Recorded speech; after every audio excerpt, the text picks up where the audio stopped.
സംസ്ഥാനത്ത് പരീക്ഷാ ചൂടാണ് എന്ന് പറയുന്നത് പോലെ തന്നെ സംസ്ഥാനത്ത് ഇന്നും മഴ തുടരാനുള്ള സാധ്യതയുണ്ട്. 7 ജില്ലകളിൽ നേരിയ മഴയ്ക്ക് സാധ്യതയെന്ന് കാലാവസ്ഥാ വകുപ്പിന്റെ മുന്നറിയിപ്പ് വരുന്നുണ്ട്. അതേസമയം ഇന്ന് ഒരു ജില്ലകൾക്കും അതിശക്തമായ മഴ മുന്നറിയിപ്പില്ല. പ്രജിത്ത് മോഹനൻ ചേരുന്നുണ്ട്. പ്രജിത്ത്, കഴിഞ്ഞ ദിവസം തലസ്ഥാനത്തടക്കം വലിയ രീതിയിലുള്ള ശക്തമായ വേനൽ മഴയാണ് പെയ്തത്. പക്ഷേ വെള്ളക്കെട്ട് രൂപപ്പെടുന്ന ഒരു സാഹചര്യം കൂടി തലസ്ഥാനത്ത് കണ്ടുവന്നിരുന്നു. ഇതിൽ നഗരസഭയ്ക്കെതിരെയും എല്ലാം വലിയ രൂക്ഷമായ വിമർശനം തന്നെയാണ് വന്നിരുന്നത്. ഇന്ന് എങ്ങനെയാണ് മഴ തുടരുമെന്നറിയാൻ സാധിക്കുന്നുണ്ടെങ്കിലും ശക്തമായ മഴയ്ക്കുള്ള സാധ്യത ഇല്ല എന്ന് തന്നെയാണ് കാലാവസ്ഥാ വകുപ്പ് അറിയിക്കുന്നത്, അല്ലേ?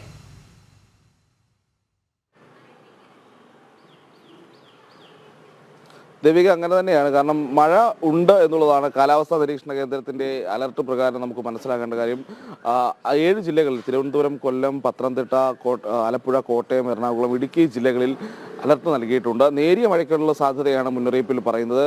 പക്ഷേ കഴിഞ്ഞ ദിവസങ്ങളിലേക്ക് ഒരു സാഹചര്യം കണക്കിലെടുത്ത് മഴ പെയ്യുകയാണെങ്കിൽ ശക്തമായ മഴയ്ക്കുള്ള സാധ്യതയും നിലനിൽക്കുന്നു. എന്തായാലും വരുന്ന ദിവസങ്ങളിൽ ഒന്നിടവിട്ട ദിവസങ്ങളിലൊക്കെ കേരളത്തിൽ പലയിടങ്ങളിലായി, പ്രത്യേകിച്ച് തെക്കൻ കേരളത്തിൽ പലയിടങ്ങളിലായി മഴയ്ക്ക് സാധ്യത കൂടുതലുണ്ട് എന്നുള്ളത് തന്നെയാണ് കാലാവസ്ഥാ നിരീക്ഷണ കേന്ദ്രം അറിയിക്കുന്നത്. അതേസമയം വടക്കൻ കേരളത്തിൽ കാര്യമായൊരു മഴയ്ക്കുള്ള സാധ്യത ഇപ്പോൾ പ്രവചിക്കുന്നില്ല. പക്ഷേ ഇത് കഴിഞ്ഞ ദിവസത്തെ മുന്നറിയിപ്പാണ്. ഇന്ന് രാവിലെ 10 മണിയോടുകൂടി അടുത്ത മഴ അലർട്ട് വരും. ആ സാഹചര്യത്തിലായിരിക്കും ഏതെങ്കിലും തരത്തിലുള്ള മാറ്റങ്ങളുണ്ടോ, അതോ ഇന്നലെ പെയ്ത മഴയോടെ വേനൽ മഴയ്ക്ക് എന്തെങ്കിലും കുറച്ച് നാളത്തേക്ക് ഒരു ഇടവേള ഉണ്ടാകുമെന്നടക്കമുള്ള കാര്യങ്ങളിൽ ഒരു വ്യക്തത വരിക. പക്ഷേ കഴിഞ്ഞ ദിവസം പെയ്തത് അതിശക്തമായ മഴയാണ്. തിരുവനന്തപുരം നഗരത്തിലടക്കം പലയിടങ്ങളിലും പല ജില്ലകളിലും ഒക്കെ ഈ രീതിയിൽ വെള്ളക്കെട്ടുണ്ടാകുന്ന സാഹചര്യം ഉണ്ടായിട്ടുണ്ട്.